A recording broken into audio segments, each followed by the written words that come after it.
حضرت داؤد کون تھے؟ حضرت سلیمان کون تھے؟ ایک گلہ پھر آپ سے لوگوں کو ہے جو میں ضرور کرنا چاہوں گا، کیونکہ ظاہر ہے میں ان کی بھی اس دور میں آپ کو پتا مجھے کوڑے لگے تھے، جی میں نے کوڑے کھائے، پولیٹیکل پروسیس میں نے اسی وقت فیصلہ کر لیا کہ ٹو ریزائن۔ تو میں نے ایک بات ان سے بہت سخت کہی، آپ حیران ہوں گے اللہ نے مجھے کیسے جرأت دی۔ وہ انتخابات ہیں، اس کے کیا اثرات مرتب ہوں گے پاکستان کے مستقبل پہ؟ بھارت نے تو الرٹ کیا اپنی یہ تو ڈاکٹر صاحب بڑا افسوسناک ہوگا کہ آپ نے جو مذہبی تعلیم ہے وہ کن اساتذہ سے حاصل کی تھی؟ یہ کیا اسلام میں عامریت اور شہنشاہیت کی کوئی گنجائش ہے؟ دیکھیے اصل میں آمریت، شہنشاہیت اور جمہوریت یہ انسان کے جو سوشل ایولیوشن کے پروسیس کے درمیان میں آنے والے سٹیجز ہیں۔ ایک زمانہ تھا جب کہ ابھی ملوکیت ہی لوگوں کو معلوم تھی اور اس کے علاوہ کچھ معلوم ہی نہیں تھا۔ اس سے بھی پہلے یہ تھا کہ ٹرائبل سسٹم تھا، تو جو چیف آف دی ٹرائب ہے اس کا کہنا ماننا، ہر حال میں ماننا، وہ گویا کہ عامر ہوتا تھا، چاہے وہ مشورہ بھی کرتا تھا لیکن بہرحال عامر ہوتا تھا۔ پھر ملوکیت ظاہر بات ہے عامریت ہی کی ایک شکل تھی۔ تو ایک زمانے میں انبیاء بھی ملوک ہوئے۔ حضرت داؤد کون تھے؟ حضرت سلیمان کون تھے؟ فرق کیا تھا کہ فرعون بھی بادشاہ تھا اور حضرت داؤد بھی تھے، لیکن حضرت داؤد اللہ کے بندے تھے، اللہ کے نبی تھے، اللہ کا حکم نافذ کرتے تھے، وہ خلیفہ تھے۔ قرآن مجید نے انہیں کہا ہے یا داؤدو انا جعلناک خلیفۃ فی الارض، اے داؤد ہم نے تمہیں زمین میں خلیفہ بنا۔ خلیفہ نائب ہوتا ہے، اور فرعون یہ کہتا تھا میں بادشاہ ہوں، میں مالک ہوں، الیس لی ملک مصر۔ تو یہ جو ہے فرق ہے اس وقت کی شہنشاہیت۔ لیکن جب انسانی شعور جو ہے وہ بالکل بالغ ہو گیا ہے، اب اس کے بعد کوئی گنجائش نہیں ہے اسلام کے اندر، اور اس کا نمونہ خلافت راشدہ کا ہے۔ ہمارے لیے آئیڈیل وہ ہے، وہاں نہ کوئی ڈائنسٹی تھی، نہ کوئی ایک شخص جو ہے فرد واحد جو ہے وہ مختار مطلق ہوتا تھا، شورا ہوتی تھی، اس کے ساتھ مشاورت سے بات ہوتی تھی۔ یہ نہیں تھا کہ اس کے بعد اس کا بیٹا جو ہے وہ جو ہے خلیفہ بن جائے۔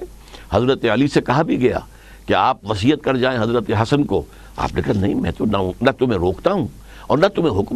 سب ایک گلہ پھر آپ سے لوگوں کو ہے جو میں ضرور کرنا چاہوں گا، کیونکہ ظاہر ہے میں ان کی بھی نمائندگی کر رہا ہوں ناظرین کی، تو وہ یہ ہے کہ جنرل ضیاء الحق کے دور میں آپ مجلس شورا کے ممبر بن گئے نا، یہ لوگوں کو بات ہضم نہیں ہوئی۔ میں آپ کو یہ میں بتاؤں، یہ اس کی کیا آپ وضاحت پیش کریں گے؟ میں نے اس کے بارے میں بار بار کہا ہے، پبلک میں کہا ہے، کھل کر کہا ہے کہ میں نے دھوکہ کھایا اس شخص سے۔ دیکھیے دو باتیں فرق ہیں، ایک یہ ہے کہ آپ کو کوئی چیز پسند ہے یا ناپسند، جی جی، ایک یہ کہ کوئی شے فی الواقع موجود ہے، اب کیا کیا جائے؟ فی الواقع تو موجود ہے، اس کے ہاتھ میں طاقت تو آ گئی تھی، اس سے پرہیز کی جائے۔ اب اس سے مطلب یہ نا میں جیسے اس دور میں آپ کو پتا مجھے کوڑے لگے تھے، جی میں نے کوڑے کھائے تھے، میں نے اس نے مجھے آفر کی، اس نے آفر کی مجھے وزیر بنانے کی، میں نے نہیں بنا۔ ایک پولیٹیکل ورکر تھے، جماعت کا پولیٹیکل ورکر، جماعت کا میں پابند تھا، ڈسپلن کا۔ جی جی ٹھیک ہے، میری صورت یہ تھی کہ میں اس وقت بھی، اس نے مجھے بھی وزارت آفر کی ہے۔ ڈاکٹر نور الہی صاحب موجود ہیں آج بھی کراچی میں، ضرور کی ہوگی، ان کے بڑے سالے ہیں، جیسے ڈاکٹر بشارت الہی یہاں ہوتے تھے، ان کے سالے، ان کے بڑے بھائی ہیں ڈاکٹر نور الہی، سرجن ہے، بہت نیک آدمی۔ ان کے ذریعے سے 1980 میں جب وہ پہلی وزارت اس نے ڈسمس کی تھی، اس کے بعد وہ جا رہا تھا یہ عمرے کے لیے اور کراچی میں تھا مقیم، میں بھی اپنے بیٹے کی بارات لے کر یا نکاح کے لیے میں گیا تھا کراچی، تو ملاقات ہو گئی وہاں نہیں، مجھے پیغام پہنچایا ان کے ذریعے سے کہ میں واپس آ کے نئی کابینہ بناؤں گا تو ڈاکٹر صاحب سے کہو کہ وہ آپ آگے آئیں اور کام کریں۔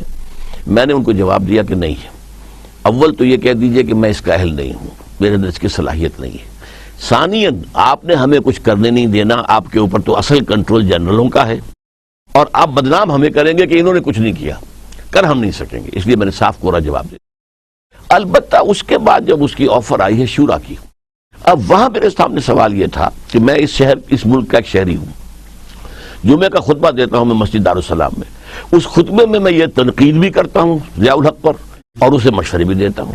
بالکل ماشاءاللہ، آپ نے ہمیشہ کلمہ حق کہا ہے، اسی لیے تو لوگوں کو یہ خیال آیا کہ کلمہ حق کہنے والا ایک ہمارا محبوب جو مذہبی رہنما ہے، ان کو کیوں ادھر چلے گئے؟ میری بات پوری ہو جانے دیجیے۔ اب میں جب جمعے میں کھڑے ہو کر کہتا تھا کہ ضیاء الحق یہ مت کرو یا یہ کرو، جب یہ شورا کی آفر آئی تو مجلس شورا کے لفظ سے بھی میں نے دھوکہ کھایا کہ یہ مجلس مشاورت واقعی کوئی قائم کرنا چاہتا ہے، اور میں نے یہ کہا کوئی اسلامی نظام کی طرف چلنا چاہتے ہیں، اگر میں یہاں کھڑا ہو کر اسے مشورہ دیتا ہوں تو جیسے آپ انگریزی میں کہتے ہیں right from the horses mouth, تو right into the horses ear جا کر کوئی بات کہنے کا موقع مل رہا ہے تو میں استفادہ کر لوں۔ لیکن انہوں نے شورا کا ایک اجلاس میں نے اٹینڈ کیا، اس پر میں نے ان سے ملاقات کر کے میں نے کہا آپ نے تو شورا کہا تھا، یہ تو آپ نے پارلیمنٹ کا نقشہ بنا دیا، شورا میں تو جو مشورہ لینا چاہتا ہے اس کو وہاں موجود ہونا چاہیے۔ کہ نہیں میں سنتا رہتا ہوں، دیکھتا رہتا ہوں۔ دوسرے سیشن کے آغاز میں کہا کہ لوگ کہتے ہیں کہ تم پولیٹیکل پروسیس کرنا نہ روکو، میرا یہی پولیٹیکل پروسیس ہے۔ میں نے اسی وقت فیصلہ کر لیا کہ ٹو ریزائن، اور میں نے ان سے وقت مانگا کہ مجھے وقت دیجیے۔ انہوں نے کہا کہ میں بہت مصروف ہوں، لاہور آ رہا ہوں۔ 5 جولائی 1982 کو میں نے یہاں گورنر ہاؤس میں ان سے ملاقات کی۔ پہلے تو میں نے ایک بات ان سے بہت سخت کہی، آپ حیران ہوں گے اللہ نے مجھے کیسے جرأت دی۔ ایک چیف مارشل ایڈمنسٹریٹر کے سامنے میں نے کہا کہ آپ اپنے ماتھے پر کلنک کا ٹیکا لیے پھر رہے ہیں۔ کہلے کیوں، کیا بات؟ میں نے کہا دیکھیے آپ نے فیڈرل شریعت کورٹ قائم کی، ہینڈ پکڈ علماء کو آپ نے جج بنایا، ان کے بھی ہاتھ باندھ دیے آپ نے۔ دستور پاکستان پہ بات نہیں کر سکتے، جوڈیشل پروسیجر لاس پہ بات نہیں کر سکتے، حد یہ ہے کہ مسلم فیملی لاس پہ بات نہیں کر سکتے۔ ہاں بالکل، جس کو نہ کبھی انگریز نے چھیڑا، نہ ہندوستان میں ابھی تک مسلمانوں نے ہندوؤں کو چھیڑنے دیا ہے۔ تو یہ کیا معاملہ ہے؟ آپ کو ان کے اوپر اعتماد نہیں ہے، ان کی صلاحیت پہ اعتماد نہیں ہے، تو آپ نے ہاتھ باندھ دیے۔ اب میں یہ نہیں کہتا کہ جو میں کہتا ہوں وہ کریں، آپ ہاتھ کھول دیں۔ اب اس کے بعد غلام احمد پرویز اس وقت زندہ تھے، انہوں نے بنوائے تھے یہ آئلی قوانین، یہ آرڈیننس جو ایوب خان سے نافذ کروایا تھا، وہ ان کے زیر اثر تھا۔ میں نے کہا وہ آ کے ثابت کر دے کہ اس میں کوئی شے کتاب و سنت کے خلاف نہیں ہے، میں خوش، میرا خدا خوش۔ میں یہ نہیں کہتا کہ آپ میری ڈکٹیشن لیں۔ کہنے لگے پھر ان خواتین کو کون راضی کرے گا، کون مطمئن کرے گا؟ میں نے کہا اگر آپ کی سوچ یہی ہے تو میں یہ استعفیٰ میں لے کے آیا، یہ حاضر آپ کی خدمت۔ اچھا ڈاکٹر صاحب، اب یہ پاکستان کے اندر آپ کو پتہ ہے کہ انتخابات کا تو اعلان ہو گیا ہے، اور وہ کہہ رہے ہیں کہ جی کہ 8 جنوری کو پاکستان کے اندر قومی اسمبلی کے اور صوبائی اسمبلیوں کے انتخابات ہوں گے۔ آپ کی چونکہ نظر سیاست کے اوپر بھی رہی ہے ہمیشہ سے، تحریک پاکستان میں بھی آپ نے حصہ لیا، آپ یہ فرمائیے کہ یہ جو انتخابات ہیں اس کے کیا اثرات مرتب ہوں گے پاکستان کے مستقبل کے اوپر اور پاکستان کے عوام کے اوپر؟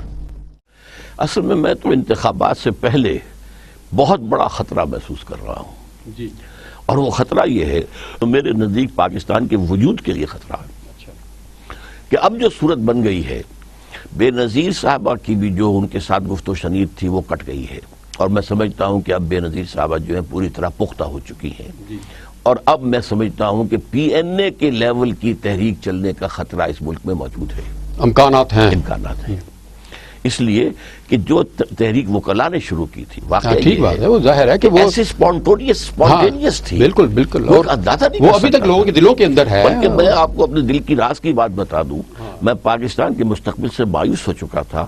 میں سمجھتا تھا پاکستانی قوم مر چکی ہے، and it's no use whipping the dead horse. اچھا، مردہ گھوڑے کو آپ چابک کتنی لگا لیں وہ بھاگے گا تو نہیں۔ بالکل ٹھیک، لیکن اس موومنٹ سے میرے دل میں امید کی ایک کرن جو ہے پیدا ہوئی ہے، بالکل جان ہے، جس طریقے سے آئے ہیں، جیسے جفا کشی کا مظاہرہ کیا دھوپ میں رات کو لوگ جو ہے، بالکل ٹھیک۔ تو اس کے بعد سے یہ تحریک جو ہے اب اس وقت تک پولیٹیکل نہیں تھی، اب پولیٹیکل پارٹیز بھی پیچھے آ گئی ہیں، پولیٹیکل براڈ بیسڈ ہو گئی ہے۔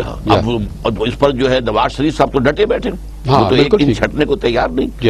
ایک کوشش کر کے میں سمجھتا ہوں کہ اتمام حجت کر دیا ہے بے نظیر بھٹو نے مشرف پر، کہ اس نے جو ہے اس کو ایک راستہ دینے کے لیے اس کے ساتھ مفاہمت کا کوشش کی تھی کہ چلو کوئی ایک راستہ نکلے، لیکن اگر کر گئی ہے تو یہاں تو تحریک اٹھے گی بڑی۔ ٹھیک، اچھا۔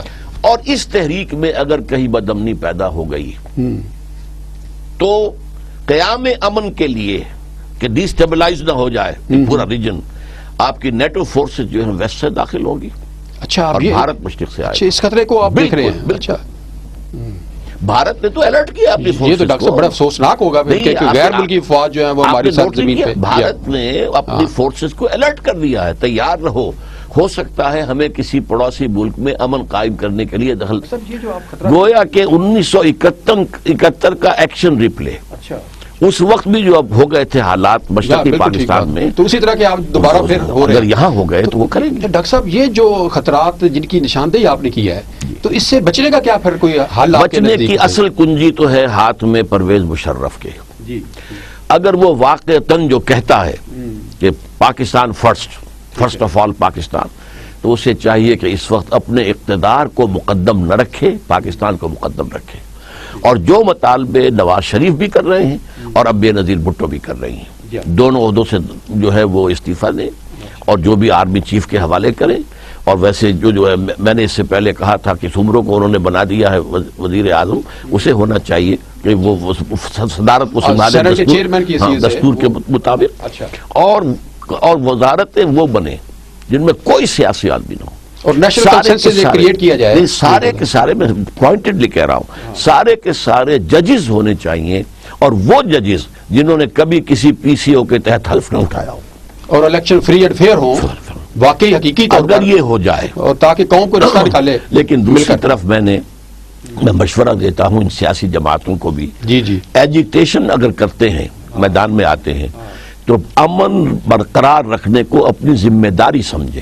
ٹھیک ہے، یعنی جو شخص لوگوں کو سڑکوں پر لائے وہ ذمہ داری لے کہ پورا کوئی توڑ پھوڑ نہ ہو، بلکہ کوئی کرے تو اسے اپنا اور ملک کا دشمن سمجھ کر خود حکومت کے حوالے کرے، تاکہ یہ کہ وہ فضا پیدا نہ ہو جائے کہ جس کو بہانہ بنا کر نیٹو کی فورسز آ جائے یا بھارت آ جائے۔ بالکل ٹھیک۔ اچھا ڈاکٹر صاحب، آپ کے جو چاہنے والے ہیں ان کو سب کو علم ہے کہ آپ نے جو تعلیم، جو ٹریڈیشنل اس کو تعلیم کہتے ہیں، روایتی تعلیم جو آپ نے حاصل کی، آپ گورنمنٹ کالج لاہور میں بھی آپ نے تعلیم حاصل کی، اس کے بعد آپ نے میڈیکل بھی کیا، میڈیکل کا امتحان بھی پاس کیا اور MBBS کیا، اس کے بعد پریکٹس بھی کی، مگر بہت کم لوگوں کو یہ معلوم ہے کہ آپ نے جو مذہبی تعلیم ہے وہ کن اساتذہ سے حاصل کی تھی، تو اس بارے میں کچھ آپ بتائیے۔ اصل میں کہیں کسی باضابطہ دارالعلوم سے میں نے تعلیم حاصل نہیں، میرا ذاتی مطالعہ ہے، اور معاملہ کیا تھا کہ میں نے 5ویں سے 10ویں جماعت تک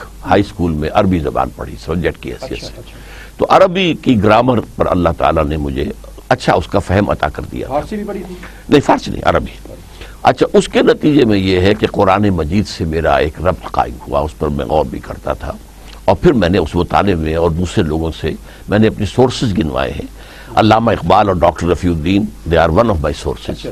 اسی طریقے سے ویسے کوئی استاد ایسا مذہبی نہیں، میں نے ان سے استفادہ کیا ہے، مولانا اصلاحی صاحب سے کیا ہے، مودودی سے بھی استفادہ کیا ہے، بعض علماء سے کچھ وقت لے کر میں نے کچھ عربی چیزیں بھی پڑھی ہیں، لیکن میں نے MA Islamic studies Karachi university سے کر لیا تھا، اور اس میں میں فرسٹ آیا تھا یونیورسٹی میں، لیکن میں اسے کوئی اہمیت نہیں دیتا، میرے پاس جو کچھ ہے وہ زیادہ تر اپنے مطالعے اور غور و فکر کا حاصل ہے۔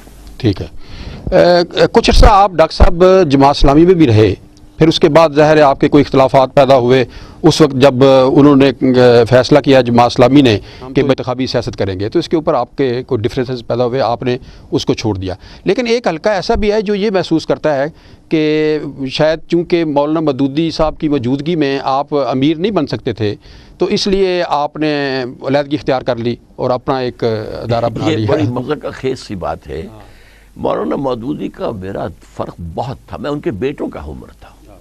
یہ بات کوئی امین نصر اصلاحی صاحب کے بارے میں کہے یا کسی ایسے شخص کے بارے میں جو ان کے قریب کا آدمی ہو، وہ تو کوئی بات لگتی ہے، میرا تو اس کا کوئی امکان تھا ہی نہیں۔ I was only 25 years of age when I left Jamaat Islami. I was 15 years of age when I joined Jamaat Islami. Matric کے فوراً بعد گورنمنٹ کالج لاہور میں داخل ہوا ہوں، اور جماعت اسلامی کا حلقہ ہمدردان ہوا کرتا تھا پہلے، جو بعد میں انہوں نے متفقین کا بنایا ہے، میں نے اس کا فارم پر کیا، میں کام کرتا رہا، پھر 5 سال میں نے میڈیکل کالج کی جمعیت طلباء میں بہت ایکٹیولی لگائے، میں ناظم اعلیٰ بھی رہا ہوں، میں نے بڑی تیزی کے ساتھ پہلے ہی سال جو ہے میں میڈیکل کالج کا ناظم بنا، اگلے سال میں لاہور اور پنجاب دونوں کا ناظم بنا، اور اس سے اگلے سال میں ناظم اعلیٰ۔ ناظرین، یہاں پر لیتے ہیں ایک وقفہ، اور وقفے کے بعد دوبارہ حاضر ہوتے ہیں، ہمارے ساتھ رہیے گا۔